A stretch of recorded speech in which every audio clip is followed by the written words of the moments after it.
Hello, everybody. Good morning. Welcome to our fourth and final Advent adults class on Holy Darkness. We've covered a lot of ground. This is not a traditional Bible study if you haven't picked up on that yet. But along the way, hopefully you're picking up some different perspectives and some different skills. Last week, I think many of you, it was your first exposure to what's called Lectio Divina, which is a way of a devotion and Bible reading that stresses more of the listening side. And it seemed like that was rewarding, at least it was for me. I think folks appreciated that. Did anybody try it some more during the week? I get it. It's Christmas time. It's all right. Well, you can watch the video because we're recording these. So hi to everybody at home. You might have one up on these folks. So there you go. This week, the theme is called Darkness Holds God. So last week it was Darkness Holds Promise. This week, it was the story of God calling Samuel in the temple and Eli saying, it's God, so you kid, go back to bed and say, I'm here, stop bugging me. So this week it's Darkness Holds God. And it's the most Advent of all of our Bible readings through the time. We'll be looking at some of the stories of Mary and Joseph finding out that they're expecting Jesus and the promise there. First thing, though, that I want to do, this is a very quick show and tell. Have you been in a hospital on a labor and delivery floor lately? Have you seen the sort of deluxe birthing suites that people can have? So here's a picture. I don't know if you can see it. I don't want to blow it up too much, but it's got, all right, we've got the bed, we've got decorations, lights. Check this one out. I mean, this is in a hospital. It's got chairs. Feels like a room. Hey, but yeah, the tub, they've got lower lighting, comfort, things like that, because, you should probably want to be comfortable, I think. That's for everybody else. What's that phrase? Lipstick on a pig? Like, Yeah, but she said that's what make fathers feel better. oh, there you go. Everybody else. Well, but I mean, it's not like your normal hospital room with the, they might turn the lights down, but if it's a real, like, you think emergency room, lights are bright, glaring, it's not a comfortable place. It's a stark, what's the word? Not hygienic. That's it, sterile place. Like tracks the doctor's small doctor, somebody puts on his hand and it'll track his hand, so it's like sign both eyes. Right. So it only focuses on where the doctors have. Right. So there's all these steps. Okay, so it's a little more cozy, it's a little dimmer and less in your face. Like you said, it's probably not going to help that much, but they're trying. I'll come back to that. Have you ever gone on a cave tour? Yes. Cave? Oh, except for like a commercial, yes, I mean, yeah, like the cabins. Sure, yeah. With all the lights. Yeah, so like I've been in Mammoth Cave in Kentucky. There's one in, I think, Minnesota called Harmony Cave or Jewel Cave or something like that. So sometimes on the cave tours, not only are you seeing the cool formations and the twisty things and maybe an underground river, but sometimes they'll have you stand in a safe spot, stand very still, and they'll cut the power. And it's absolute darkness. It's darkness like you haven't seen before. You can't see your hand in front of your face. There's no light. You're underground.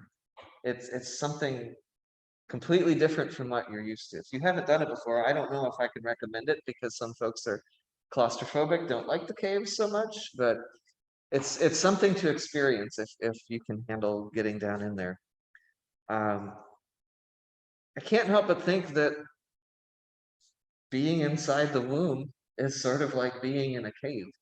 I know that there are, like, if you put a bright flashlight, maybe there'll be a reaction, but for the most part, I'm pretty sure that's like total darkness in there. And that's why when a baby is born, they're like, wow, Like that light is bright, that's alien, that's sterile, that's something they haven't experienced before, and that's traumatic to have that light for the first time. We've talked a lot about dark and light, but in some ways, darkness can mean safety.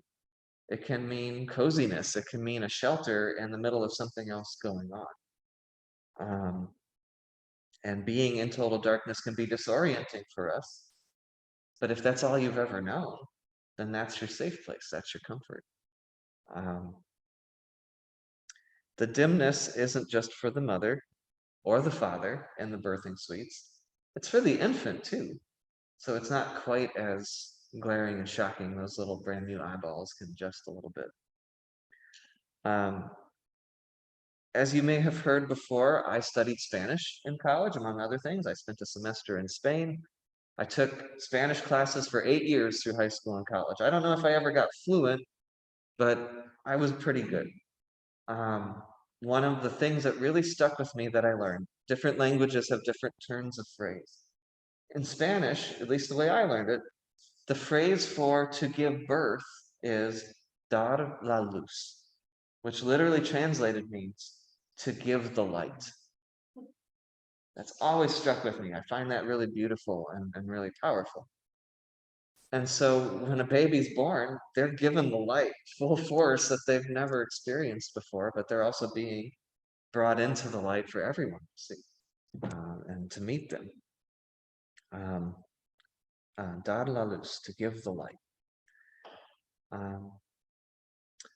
Mary, mother of Jesus, was given a title at one point. So for the first 300 or 400 years of the Christian church, first there was sort of the underground movement, and then through his mother, it gets to Constantine of Rome, and Christianity becomes the official religion of the Roman Empire. And so that means they have to make the religion more official. So they start having these councils, bishops from all over the area, Northern Africa, Middle East, Southern Europe.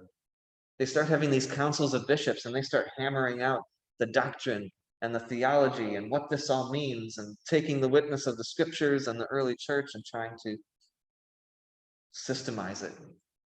And at one of those councils, this one was Ephesus in 431, they start hammering out what it means for Jesus to be fully human and fully divine.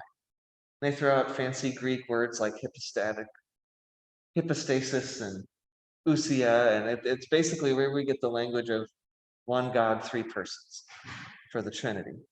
And it's where we get with Jesus this mathematically impossible 100% human and 100% divine at the same time.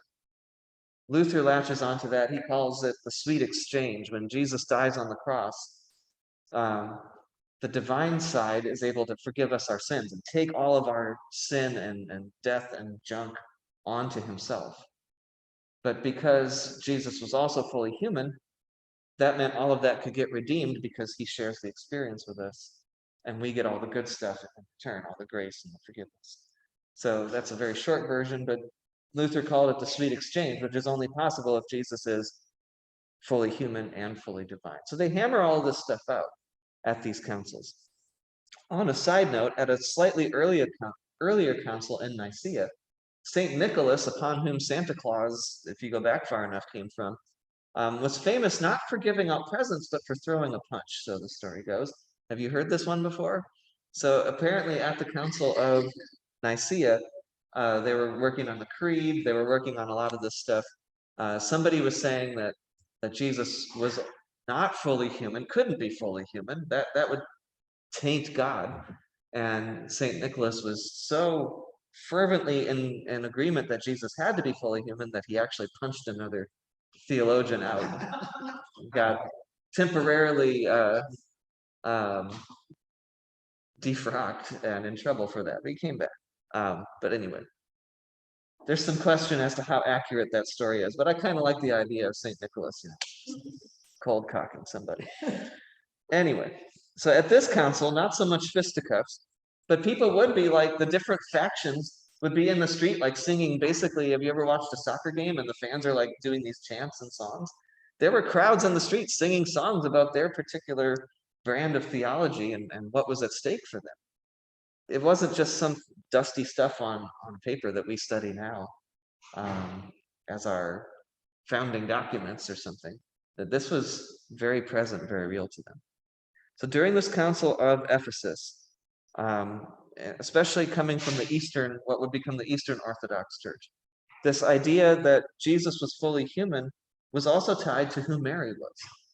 Now, the Roman side eventually, a few hundred years later, came up with that Mary herself was the Immaculate Conception. She was also without sin because Jesus couldn't come from it. So that to me is a slippery slope, because how many generations back are you going to go?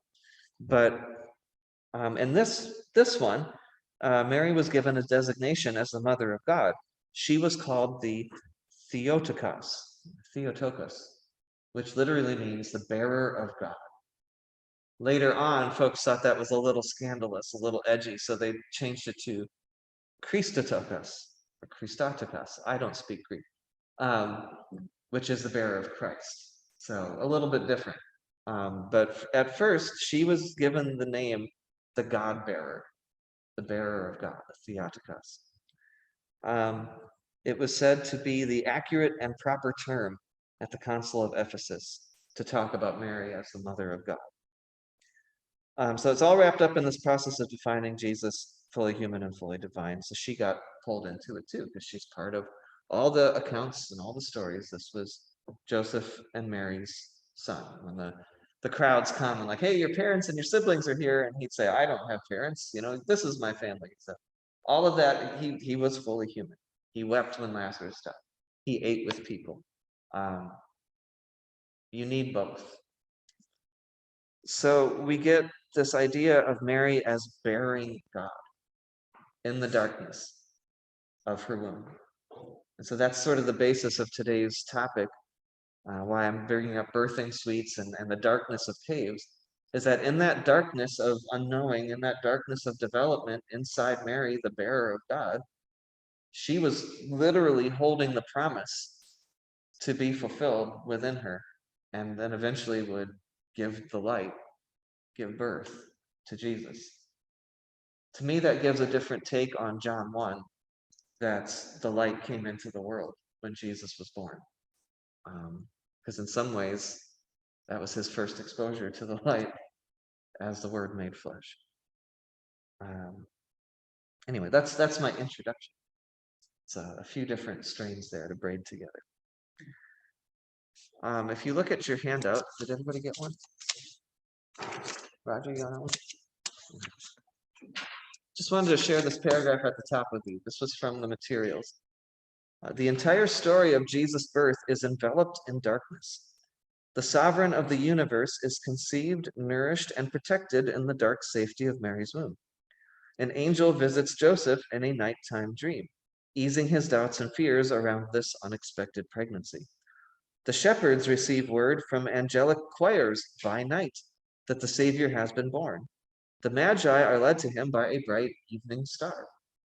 And not long after his birth, Joseph and Mary flee under protection of night. Joseph also got another dream there, to escape King Herod's slaughter of the innocents. Many assemblies hold their principal observance of Christmas the evening before, by candlelight. There's not a lot of Lutheran churches that have a Christmas Day service. It's Christmas Eve. It's in that dark time. So this touches on some things we've already covered in other weeks, but the darkness holds promise. All these pieces of the Christmas story happen at night. The dreams, the star, the travels, and then also the fact that Jesus was being knit in his mother's womb in that darkness as well. Looking at these two different gospel accounts. So this has the benefit of just looking at these side by side. A lot of times you get the Christmas story kind of Christmas pageant form amalgamated into one. So here side by side are the two main sources, Matthew and Luke, and I'll give you a minute to look them over. But we're going to compare and contrast what's different, what's the same, what isn't here that you always associated with the Christmas story. But on a side note, I hope you also get a chance to practice with this, just side by side reading. There are a number of instances in the Bible, like the Gospels, where you get the same stories told slightly different. First and Second Chronicles is pretty much a recap of Samuel and Kings. So there's, even within the flood story, you get different versions side by side. So there's lots of times in the Bible where there's different accounts held equally in esteem and in importance and in prominence, just side by side. You're not supposed to pick one over the other. It's supposed to give you a fuller witness. So hopefully this is a little exercise in that sort of side by side. I'm not asking necessarily that we read these out loud, and for those at home, this might not be the most fun part of the recording, but take a few minutes and read these.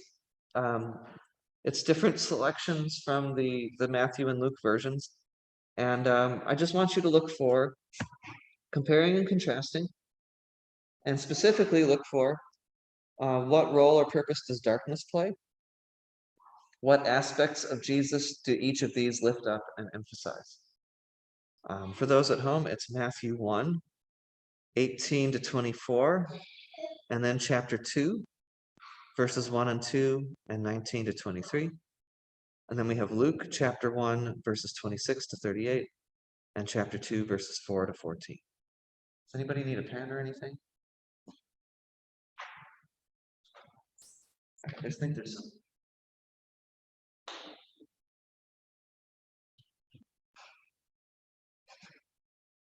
Want to take notes?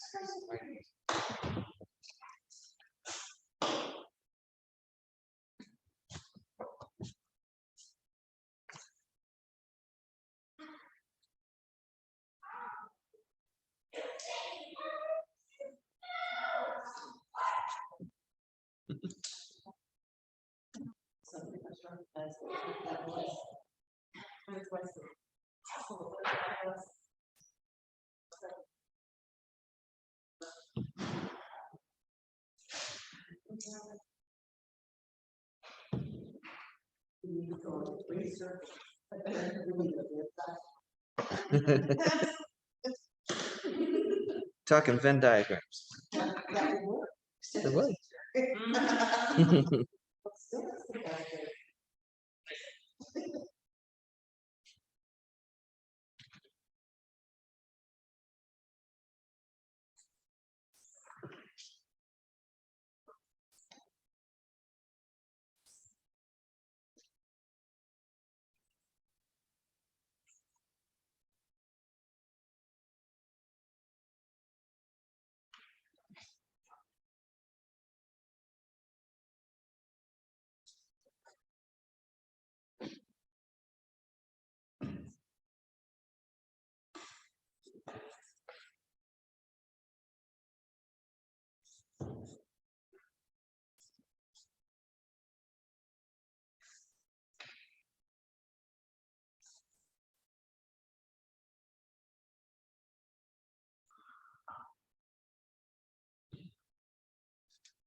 Still looking.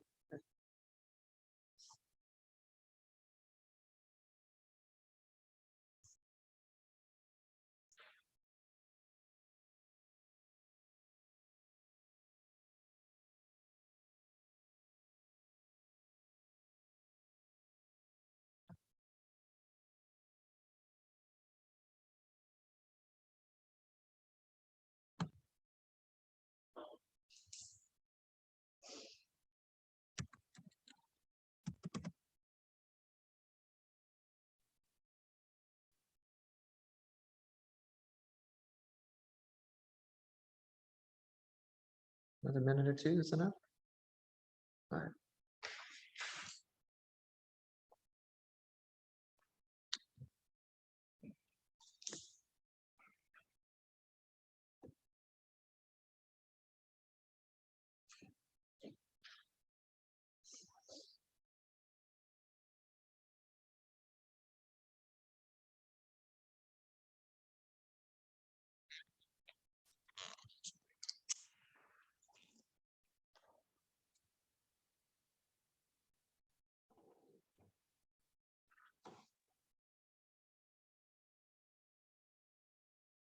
The product placement.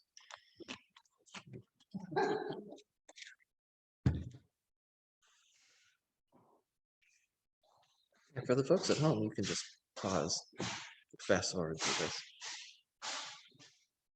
Do your reading on your own, jump back in when you see us talking again.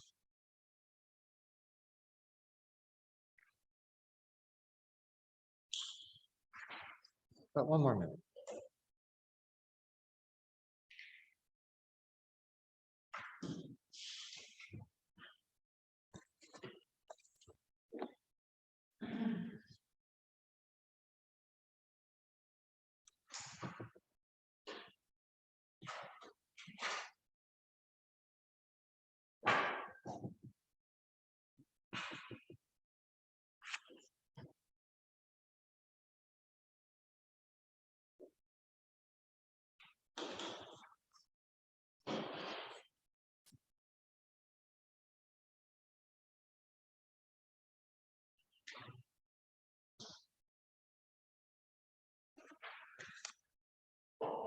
If you want to keep finding things as we start talking, go for it, but have at it. The floor is open. What are you seeing? Joseph, on there. Okay. Yeah, if you didn't know, it's almost like it's two different stories. Very much so. Yeah. I don't know what the other two talk about. They talk about it. They don't talk about it at all. Mark skips right to John the Baptist, and John does the whole, in the beginning was the Word, and the Word was with God, and the Word was God. Or Eddie. Versus peasants are mixed up. Yes, you get the shepherds and the wise Yeah. men. Matthew's a little more historical. Yes, Matthew's a little more historical. On a side note, both Matthew and Luke also include genealogies. Matthew starts the gospel with it, but those are also different. Matthew's goes back, I think, only to Abraham. Luke's goes all the way back, and one goes most current backwards, and the other goes all the way back and forward. One's more paternal. Matthew is mostly the males, but does include, I believe, 5 females: Mary, Rahab, Ruth. I'm blanking. Just at first glance. Just unexpected. Luke goes in, in my opinion, goes into more. Oh yeah, definitely. And he brings on Elizabeth. About the birth. We talked about Mary's versus Joseph. Yes. Yeah, Mary receives a visitor from an angel, and her response is, "Let it be, here I am, the servant of the Lord, let it be with me according to your word." Joseph gets a dream with an angel, and his response isn't necessarily words, but he did as the angel of the Lord commanded him, took her as his wife, had no marital relations, and named him Jesus. So they both respond. They both follow the orders. They both respond in faith, but again, very different. There doesn't seem to be a mention of Herod, Luke. There isn't. Just at the very beginning in the whole, I left it out, but when Emperor Augustus and all that, it's part of the setting. But then again, Matthew. As far as the activity of. Right. Matthew mentions as almost an afterthought, oh, after Jesus was born in Bethlehem. And Luke does the whole thing about the census and having to go there. That's where the donkey ride comes from. Well, then we fulfill all prophecies as a reader. As Yep. Luke doesn't include the flight to Egypt and back. Matthew has a lot more movement. Luke seems to be all about the destination and everybody else meeting them there. The way of communicating seems to be in dreams, Mhm. which made me think I have all these weird dreams. I hope they really don't. Is God trying to tell you something, Don? I hope not. I guess, yeah. I never realized that the only time that in the Bible it talked about Jesus being wrapped has been in Luke, Mhm. which I thought the Chosen, but I liked it a whole lot better than the script. The Chosen talked about it being The lamb, with the rat.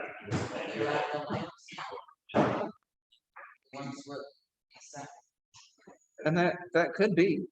I mean, That well, could yeah, I be. know. I just said, I'm like, Swaddling cloths, we Yeah. kind of take swaddling cloths as just a thing, but we don't understand what swaddling cloths could be. Some translations do say strips of cloth, but whenever I heard swaddling, I thought of what is it called?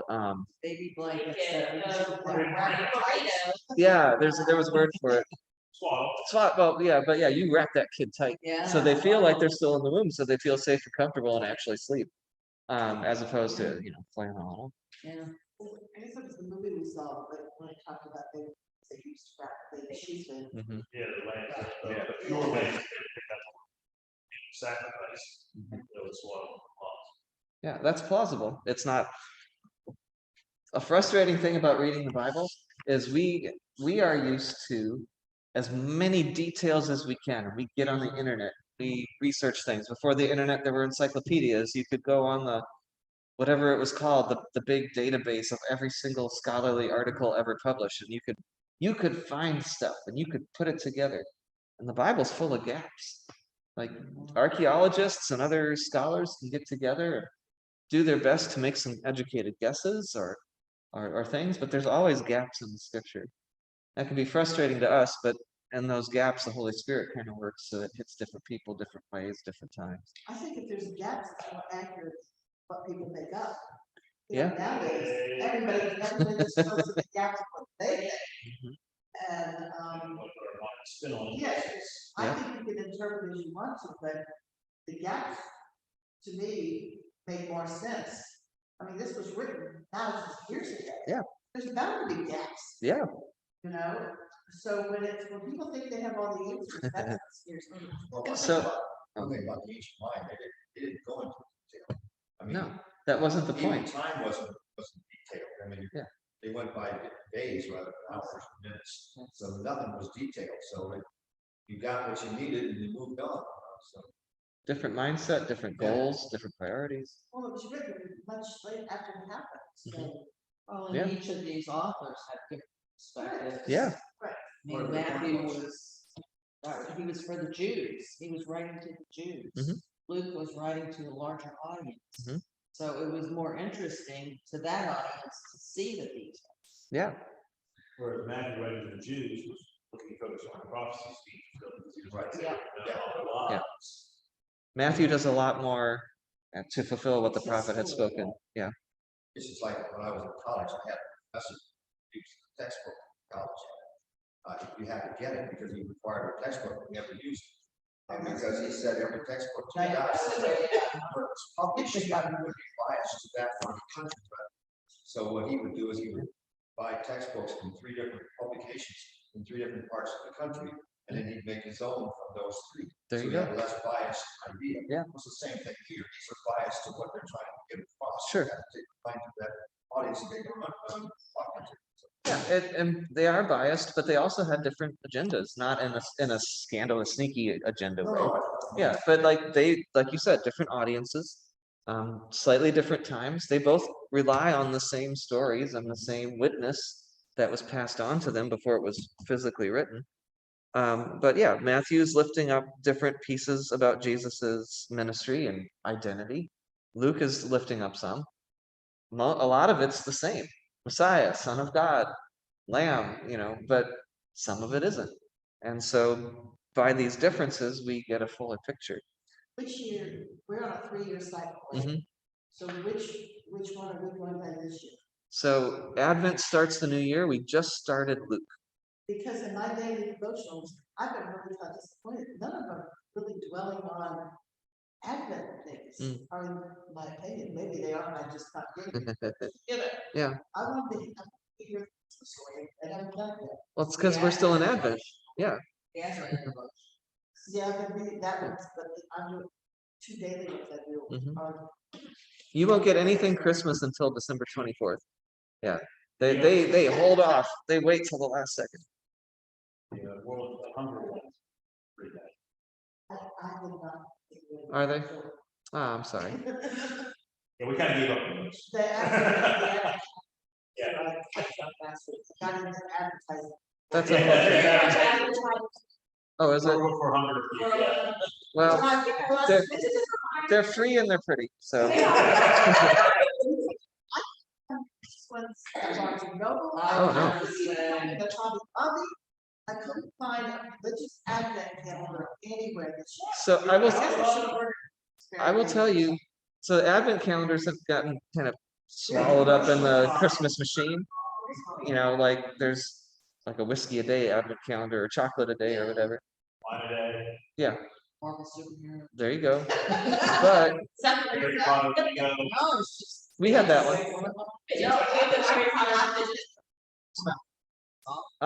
But Catholics, Episcopalians, Lutherans are like the big three that actually do Advent, like Methodists, Presbyterians, a little bit, but it's pretty much our three really liturgical groups that do Advent and that try to hold off on the Christmas songs until Christmas, much to the consternation of the congregation. But that's supposed to be that anticipation, that buildup. They also don't do Christmas to Epiphany. Right. Yeah. So we have the time of Christmas Mhm. after Christmas. Mm-hmm. About that. There's this Christmas. boom, so- Right. And so even that, like, if you put all the denominations side by side, if you put a bunch of different translations of the Bible side by side, you're going to get different pictures, fuller pictures. Yeah. Both of these do talk about Jesus being named Jesus. Matthew adds in the Emmanuel layer. Jesus is a form of Joshua. It means he saves. Emmanuel, God with us, and if God is with you, you should be saved in theory. So they work together, but you even get these different names. But Matthew does bring in a lot of these extra. Wait, was it Matthew that had the Nazarene? Yeah. Well, Nazarene is more like Samson, don't cut your hair, or like Samuel when he was dedicated. But it kind of sounds like Nazareth. So sometimes they took these prophecies and like, wait, this is part of God's promise, and that you can see a little bit of, doesn't mean it's any less faithful.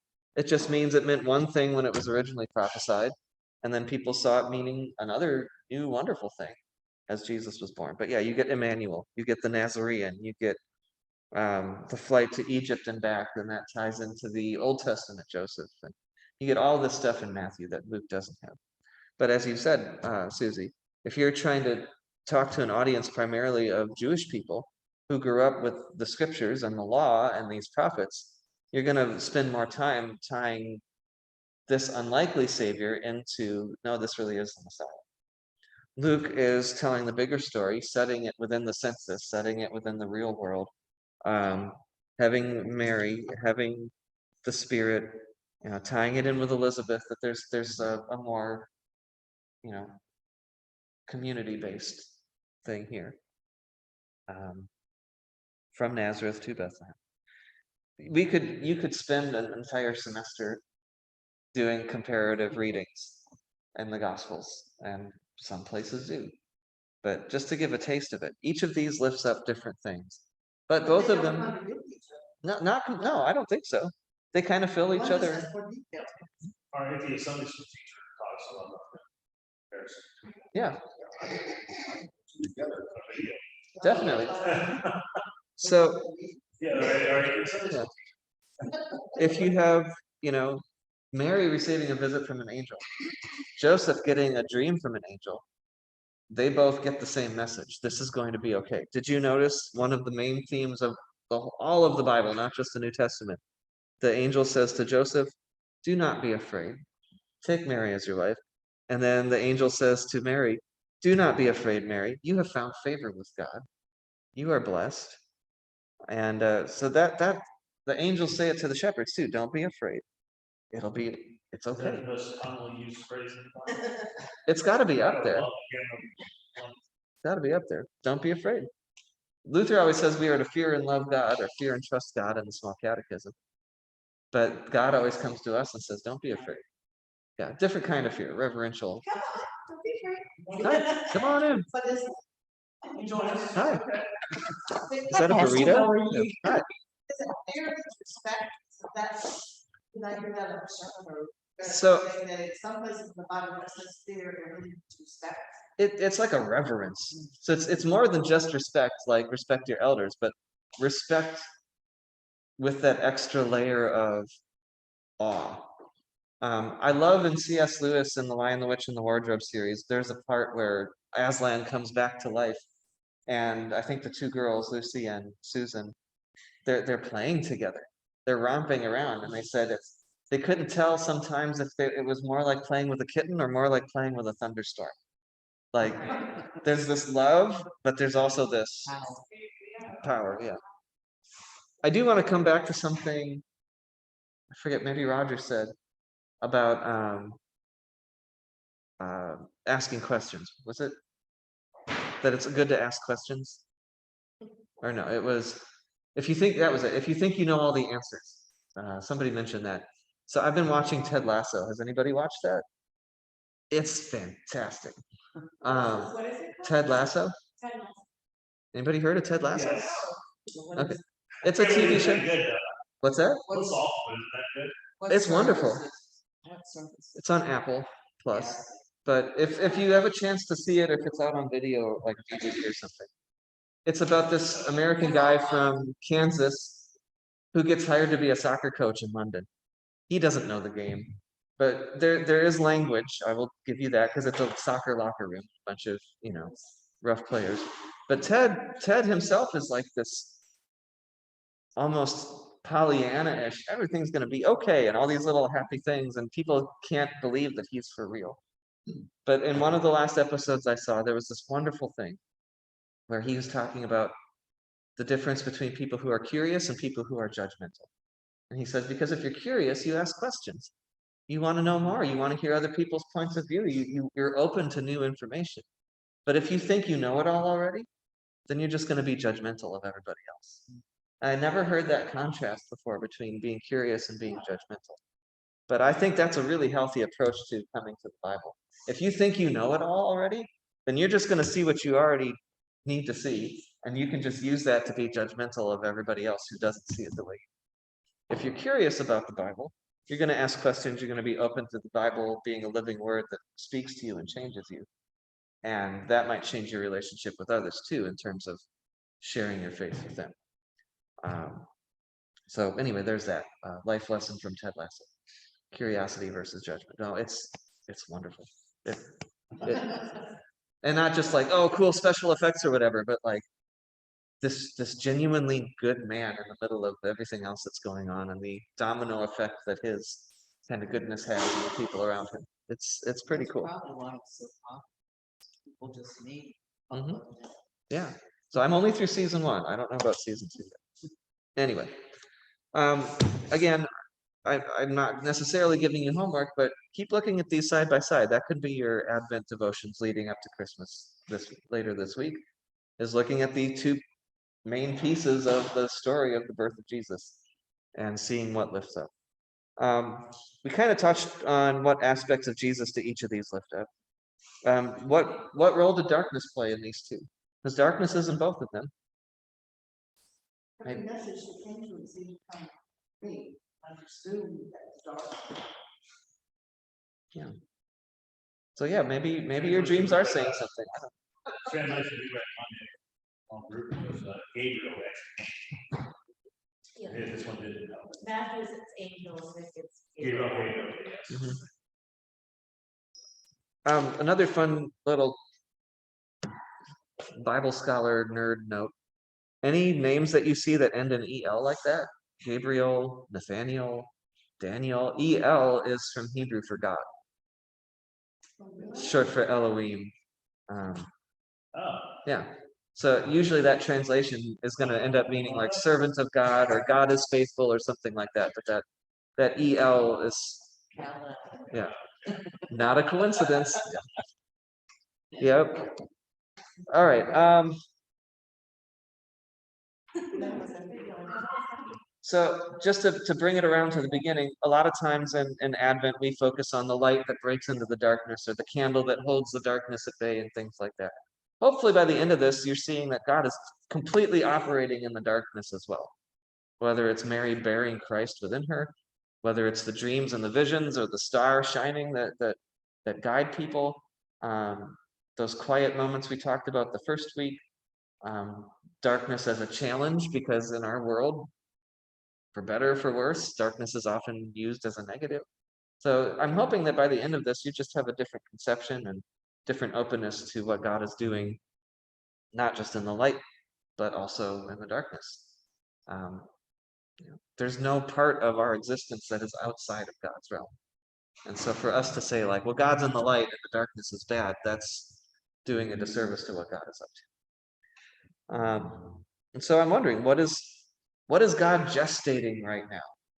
What is God hoping to bring to the light, to give light to? What is God working on? And this, I'm looking for some responses, but it could be some God sightings that you have in the world around you, in your families, in your workplaces, in your own hearts. Like what is God trying to bring forth and give birth to in your lives right now?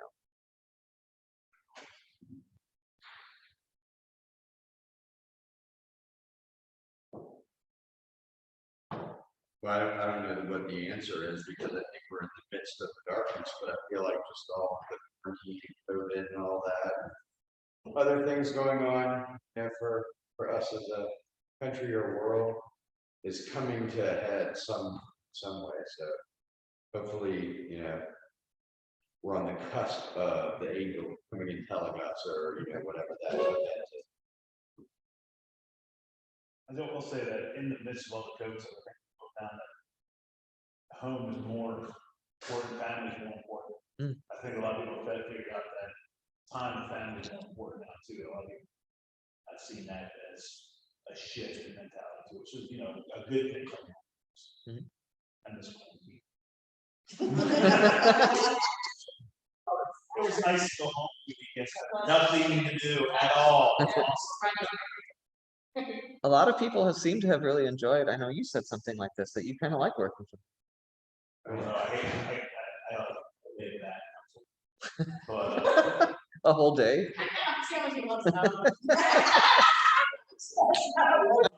I'm getting a mixed. Darren, I'm getting some mixed messages. I love being there.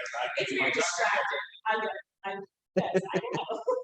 That's a good point, though. Maybe that's it, right? Is those ways that we relate to the world around us.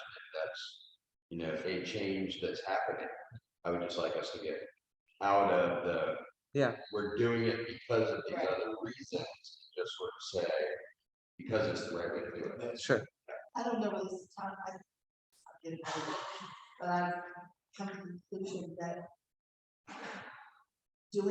trying to do the right thing and being kind and accepting people for who they are is more important than what I used to be. And maybe it's because I'm older. I don't know. As you get older, you realize a lot of the crap that you've done is important. Yeah, I think being kind is more important than being right, for instance. Yes. Yeah. And to learn to work together and accept people they are. I can't change. I can't change my kids. I just love them and accept them. They are. Yeah. That's all you. And it's sad. Get characters come in, but to get hugs from some of these people that just, it's just really fulfilling and fun. Associate with people I probably never associate with my entire life. Sure. Yeah, I think the older you get, realize the less time you got left. So you don't waste your time worrying about stuff you have control. Exactly. And since you're limited, going down the hill instead of going up the hill, And it goes down quicker than it goes up. Grab it first. But you start realizing that some of the stuff, like when I was working full time, some of the stuff I thought was important really didn't amount to anything. Really, time was quite critical, I thought. But Mhm. looking back, I was in some cases. And so I see things differently at my age. And I don't know what that is, because I'm slower, or I don't know what that is, but yeah, you find that you have different priorities now. But you don't want to waste time and energy on something you really have no business worrying about. So I don't remember. we worry less. Sure. I don't remember where it came from, but there's a quote out there that says that youth is wasted on the young. Like, I think I'm not the best at doing daily devotions myself. I do a lot of work with the Bible, but for my own self, and this is common to a lot of pastors, you kind of neglect your own daily stuff to your own detriment. But I think it's easier talking to other folks, other pastors, that when you're older, you're more inclined to say, yeah, I do want to spend more time in the Bible. I do want to sit and stew in the word and see what it's saying to me. And then the young folks are running around like, oh, I'm too busy, I'm doing this stuff. Meanwhile, here's all this wealth of wisdom from the word and those sitting in it. And, young folks aren't necessarily paying attention. Yeah, when I worked, Yeah. I didn't think I had time. Yeah.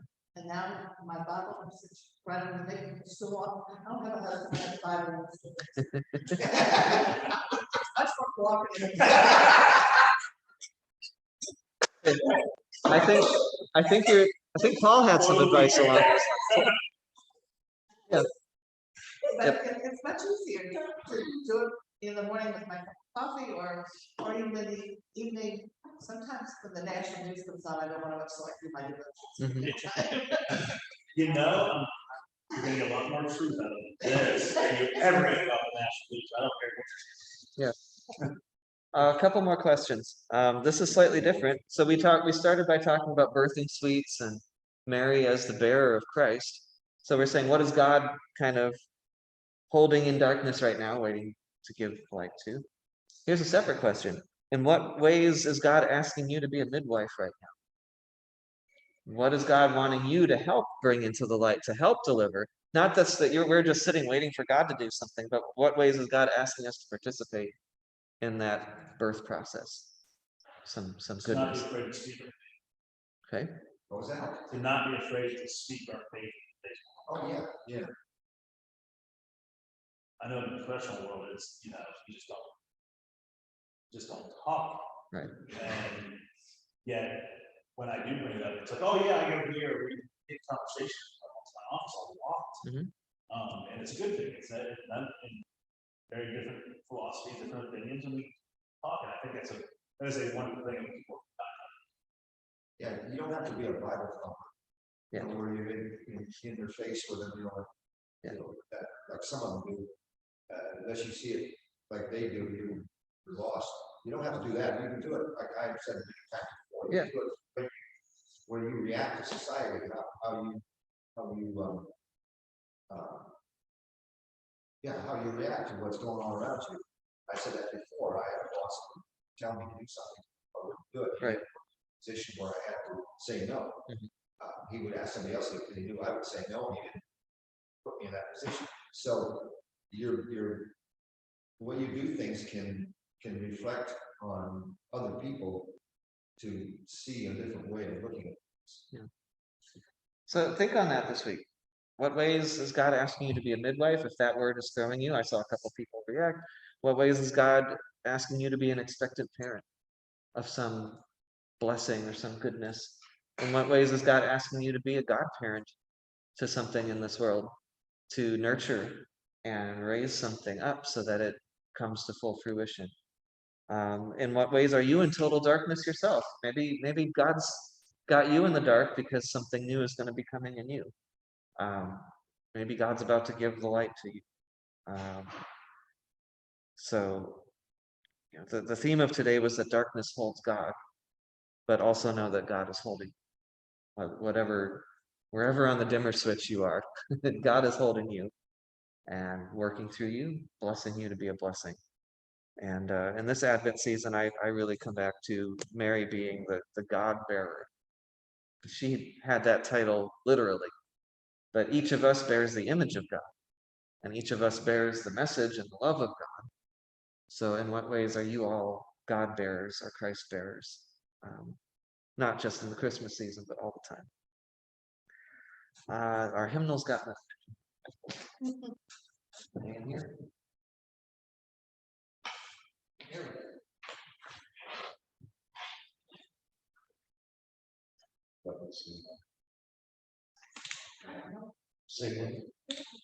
Yes. Sometimes it's safe. Here you go.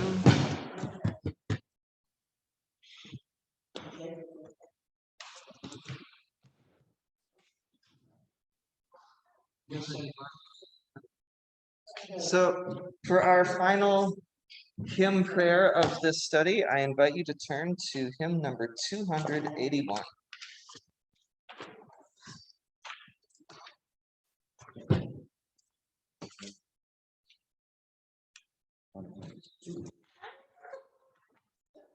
Okay.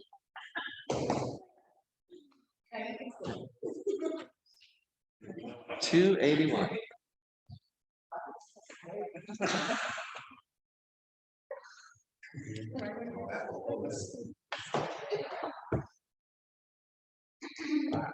Sorry, I've got cats at home and sometimes they ride along on the inside of the mask.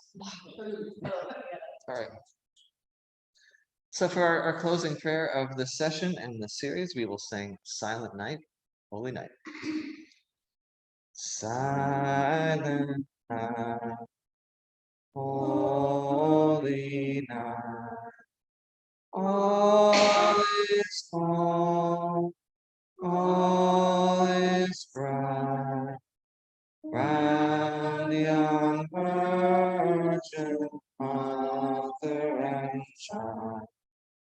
Holy infant, so tender and mild, sleep in heavenly peace, sleep in heaven. Silent,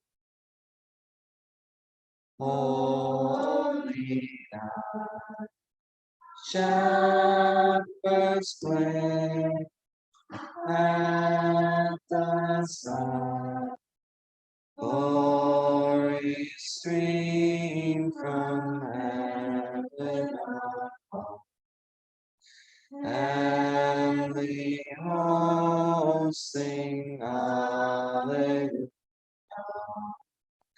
Christ the Savior is born. Christ the Savior is born. Silent night, holy night, Son of God, love's pure light, radiant beams from your holy face, with the dawn of redeeming grace. Jesus, Lord, at your birth. Jesus, Lord, at your birth. Thank you, everybody. Thank you for coming along on this adapted worship service into a Bible study. I think it ended up being a little bit of a sampler platter of a lot of things, but I'm hoping that at least some of them whet your appetite and filled you up. So thank you, everybody at home, and all of you. We will resume after the new year. Thank you. Thank you.